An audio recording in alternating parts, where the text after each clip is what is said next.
কয় দুই নাম্বার খোদার নাম আমি নেই না। চিল্লায় বলেন সুবহানাল্লাহ। একজন বাদীর ইমানের তেজ কত! চিল্লায় দেখছেন, খেয়াল করে দেখছেন যে একজন বাদীর ইমানের তেজ পাওয়ার কেমন?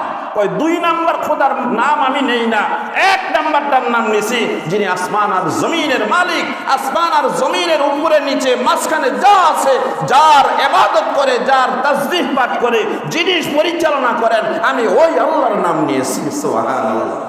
হাতে দইরা নিয়ে গেছে, বাবা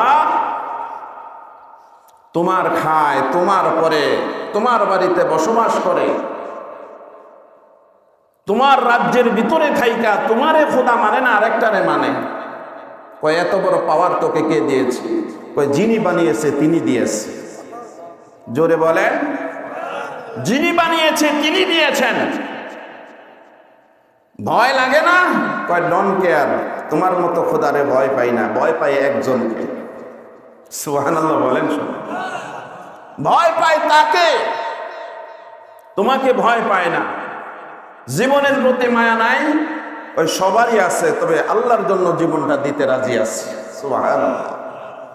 জীবনের প্রতি মায়া আছে, তবে জীবনটা আল্লাহকে দিতে রাজি আছে। অ্যারেস্ট করো, জল্লাদ এসে তাকে অ্যারেস্ট করছে। কোলে এক বাচ্চা, হাতে আরেক বাচ্চা।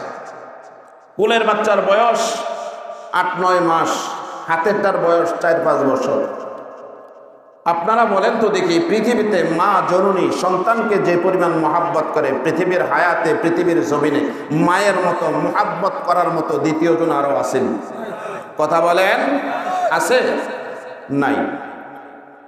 পৃথিবীতে মায়ের মতো মায়াদারি মন আল্লাহ তাআলা দুনিয়াতে আর কাউকে বানায় নাই। আল্লাহ পাক রব্বুল আলামিন মানব জাতিকে সবচেয়ে বেশি ভালোবাসে।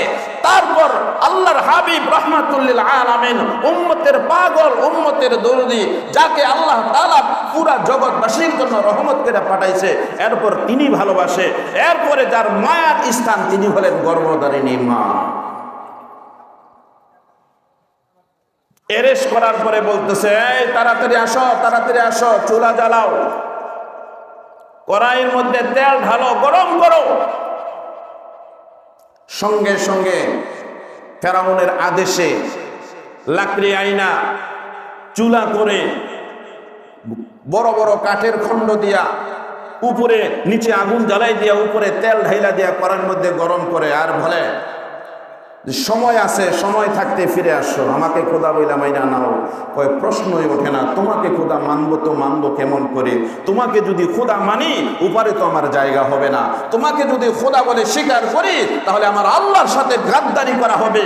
আল্লাহর সাথে ওয়াদা করে এসেছি, আল্লাহ তুমি আমাদের রব, তুমি আমাদের সব, তুমি একমাত্র মালিক, তুমি আমাদের খালিক, তুমি আমাদের সৃষ্টিকর্তা। আমি তার সাথে গাদ্দারি করতে পারবো না। সুতরাং তোমার যা করার তুমি করতে পারো, আমি তোমাকে ভয় পাই না। ছেলে বলেন সুবহানাল্লাহ। মুসলমান বন্ধুরে আমার, তেলগুলা যখন কড়ার মধ্যে টকবক টকবক করে ফুটতে আরম্ভ করলো, ফেরাউন তার বাদীকে ডাক দিয়ে বলে, ও বাদী, বুঝলাম তোমার জানের মায়া নাই, কিন্তু তোমার বাচ্চার প্রতি মায়া আছে না নাই? কয় আছে। বাচ্চার প্রতি মায়া আছে, কিন্তু আল্লাহর চাইতে বেশি না। সুবহানাল্লাহ বলেন সবাই। আল্লাহর হাবিব সরকারে আলম সাল্লাল্লাহু আলাইহি ওয়াসাল্লাম বলেন, ও দুনিয়ার উম্মতের দল, তোমরা ততক্ষণ পর্যন্ত পূর্ণ ঈমানদার হতে পারবা না যতক্ষণ পর্যন্ত আমি নবীকে তোমার জীবনের চাইতে বেশি, তোমার সন্তানের চাইতে বেশি, তোমার মা বাবার চেয়ে বেশি, তোমার আপনজনের চেয়ে বেশি, যতক্ষণ পর্যন্ত তোমরা আমি নবীকে ভালো না বাসবা, ততক্ষণ পর্যন্ত তোমরা পূর্ণ ঈমানদার হতে পারবা না। ততক্ষণ পর্যন্ত তোমরা কামেল মুমিন হতে পারো না। ফেরাউন তার বাদীকে বলে, তুমি যদি আমি আল্লাহ মাকে আল্লাহ বইলা না মাইনা নাও, তোমার চোখের সামনে তোমার বাচ্চাকে তেলের মধ্যে উঠাইয়া দেব। কই দিতে পারো, তারপরে আমি সন্তান দিতে পারবো, কিন্তু ঈমান দিতে পারবো না। চিল্লায় বলেন আল্লাহু আকবার। ফেরাউন গুসার চুটে ফেরাউনের বাদীর হাতে যে বাচ্চাটা 4-5 বছরের যে বাচ্চাখানা, ওই বাচ্চাটা থাপা দিয়া ধইরা নিয়ে যায় ফেরাউনের বাদীর হাত থেকে চিলের মতো থাপা দিয়া বাচ্চাটা নিয়া করার মধ্যে নিক্ষেপ কইরা দেয়। সঙ্গে সঙ্গে ফ্লাই হয়ে যায়, সঙ্গে সঙ্গে চিকেন হয়ে যায়। মা জননী চিৎকার দিয়ে বলে, ও ফেরাউন তুই করলি কি? ওই আমি তোকে অফার করেছি, এখনো সময় আছে, আমাকে মাইনা নি। আল্লাহর বান্দি ডাক দিয়া বলে, না রে না, আমার সন্তানকে তুই ছাইরা দে, আমাকে মাইরা ফেল। মা জননী কখনো সন্তানের কষ্ট দেখতে পারে না, কথা বলেন ঠিক কিনা? মা জননী কখনো সন্তানের আঘাত দেখতে পায় না। সকল আঘাত মা বাবা মাথা পাইতে নেয়, কিন্তু সন্তান যেন আঘাত না পায়। ফেরাউনের বাদী ডাক দিয়া বলে, ও আল্লাহর দুশমন রে, আমাকে তেলের মধ্যে উঠে মেরে ফেল, কিন্তু আমার সন্তানগুলা ছাইরা দে। কয় না না না, তোর সন্তানদেরকে আগে মারবো, তারপর তোকে মানবো। না হয় ইমান দিয়া দে, না হয় সন্তান দিয়া দে। কয় সন্তান দিব, কিন্তু ইমান দিতে পারবো না। এজন্যই আল্লাহ তাআলা বলেন, ইন্নাল্লাযীনা ক্বালু রাব্বুনাল্লাহ সুম্মা ইসতাকামু, যারা বলবে আমাদের রব আল্লাহ, অতঃপর এই বলার উপর যারা ইস্তেকামাত থাকবে, ঈমানকে দুনিয়ার কাছে বিকৃত করবে না, ঈমানকে দুনিয়ার কাছে বেচে খাবে না। ও মুসলমান বন্ধুরে আমার, আল্লাহ পাক রব্বুল আলামিন যারা ঈমানের উপরে দাবি থাকবে, ওই ফেরাউনের বাদীর মতো, ইব্রাহিম নবীর মতো, মূসা নবীর মতো, জাকারিয়া নবীর মতো আল্লাহ তাআলা তাদেরকে পরীক্ষা করে দেবে। মুসলমান বন্ধুরে আমার, খুব ভালো কইরা শোনেন। দ্বিতীয় বা প্রথম বাচ্চাটা যখন কড়ার মধ্যে তেলের মধ্যে ছেড়ে দেওয়ার সঙ্গে সঙ্গে ভাজি হয়ে গেছে, মা জননী চিৎকার দিয়ে কান্না করে বলে, আমার জানটা নিয়ে আমার সন্তানকে ফিরিয়ে দে। এইবার ফেরাউন ডাক দেয়া বলে, ও বাদী এখনো সময় আছে, আমাকে মালিক বইলা মাইনা নিয়ে কয় প্রশ্ন ওঠে না, মানতে পারবো না। 2 নাম্বার বাচ্চাটা কোল থেকে টান্দা নিয়ে তেলের মধ্যে ছাড়বে, এমন সময় অফার করে, এখনো সময় আছে, আমাকে মাইনানি কয় প্রশ্ন ওঠে না। 2 নাম্বার বাচ্চাটা যখন ঢেল দিয়া তেলের মধ্যে নিক্ষেপ করবে, মা জননী বাচ্চার দিকে তাকাইয়া দিছে, খেল খেল করে হাইসা দিছে। সুবহানাল্লাহ বলেন। মা জননী বাচ্চার দিকে তাকাইয়া ফেল ফেল করে হাইসা দিছে। ফেরাউন আশ্চর্য হয়ে গেছে, তুমি কেমন পাষাণ মা? কয় আমি পাষাণ নই, আমি পাষাণ নই। কয় হাসলে কেন? কয় আমি যে কারণে হেসেছি, তুমি যদি দেখিতে তাহলে আমার মতো হাসিতে। সুবহানাল্লাহ বলেন। কয় তুমি কি দেখলা? নিজের কলিজার টুকরা সন্তানকে তোমার চোখের সামনে তেলের মধ্যে ভাজি করলাম, এটার মধ্যে তুমি কি দেখলা? কয় শোন ফেরাউন, তুই যখন আমার দ্বিতীয় ছোট্ট কোলের বাচ্চাটাকে যখন তেলের মধ্যে নিক্ষেপ করতেছিলি, আমার ছোট্ট বাচ্চা আমাকে ডাক দিয়ে বইলা যায়, মা লা তাখাফ, মা তুই ভয় পাইস না, মা তুই ভয় পাইস না। ফেরাউন যদিও আমাকে মৃত্যুর কোলে ঠেলে দিল, আমি তো মৃত্যুর কোলে যাচ্ছি না, আমি তো জান্নাতে যাচ্ছি।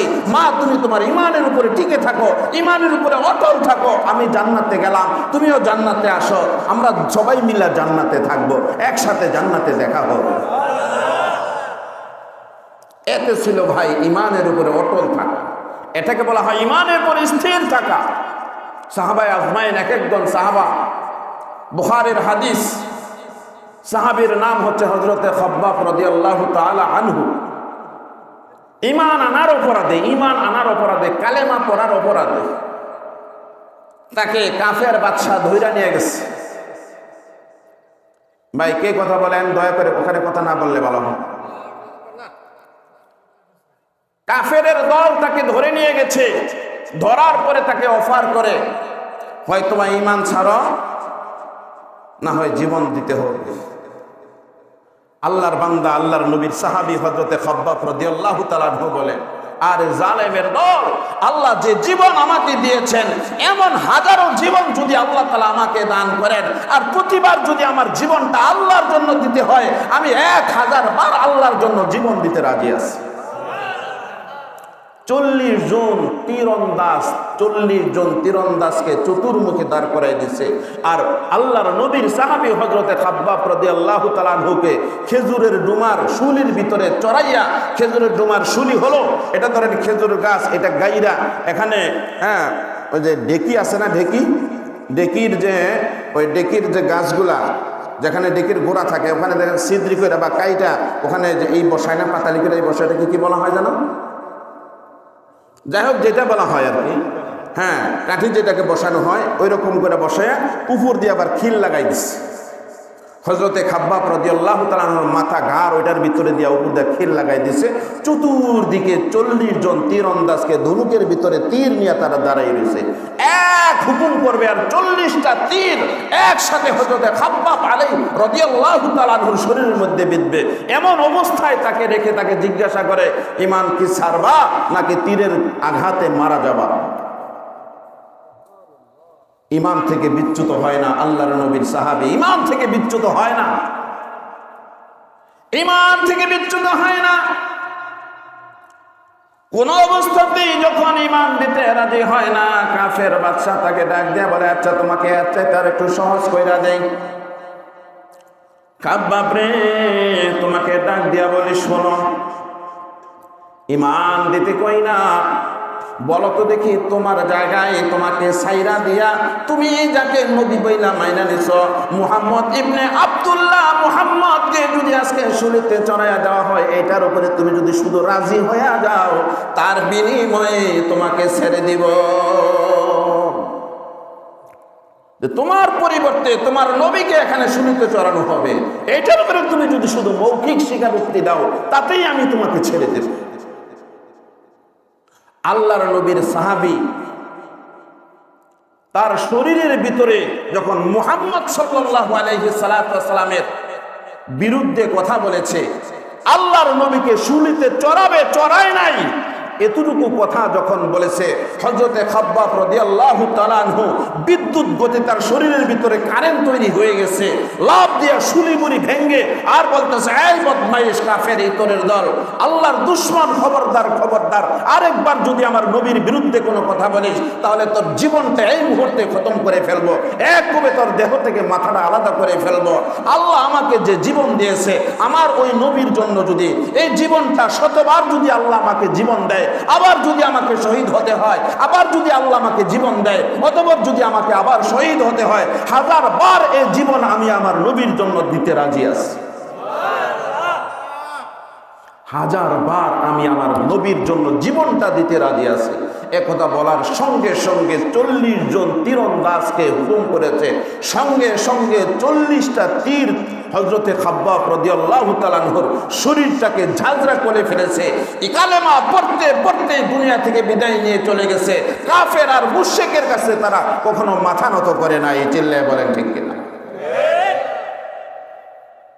কলিজার টুকরা যুবক ভাইয়েরা, মায়েরা, বোনেরা, এটাকে বলা হয় ঈমানের উপরে স্থির থাকা। কেননা মুমিনের জান, মাল, সময় এটা সব আল্লাহর দেওয়া। কথা বলেন ঠিক কিনা? মুমিনের জান আর মাল আল্লাহর দেওয়া। এটা মুমিন কখনো 2 নম্বরে কোনো কাজ করতে পারে না, মুমিন কখনো মিথ্যা কথা বলতে পারে না, মুমিন কখনো পরাশক্তির কাছে মাথা নত করতে পারে না। চিল্লায় বলেন ঠিক কিনা? বর্তমানে আমাদের দেশে আমার রসুলকে গালি দেয়, আল্লাহকে গালি দেয়, এমন মানুষ আছে না নাই? চিল্লায় বলেন আছে না নাই? যুবক ভাইয়েরা কান খুলে রাখো, কান খুলে কথাগুলো শোনো।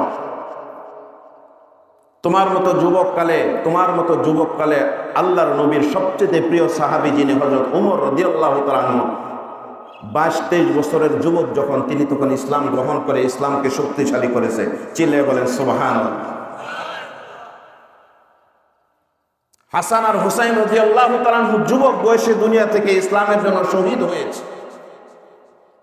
আল্লাহ তাআলা বলেন, যারা আমার জন্য, আমার দ্বীনের জন্য, আমার দ্বীন কায়েমের জন্য, দুনিয়াতে কোরআনকে প্রতিষ্ঠা করার জন্য, নামাজকে প্রতিষ্ঠা করার জন্য যারা শরীর থেকে শুধু রক্ত নয়, এক ফোঁটা ঘাম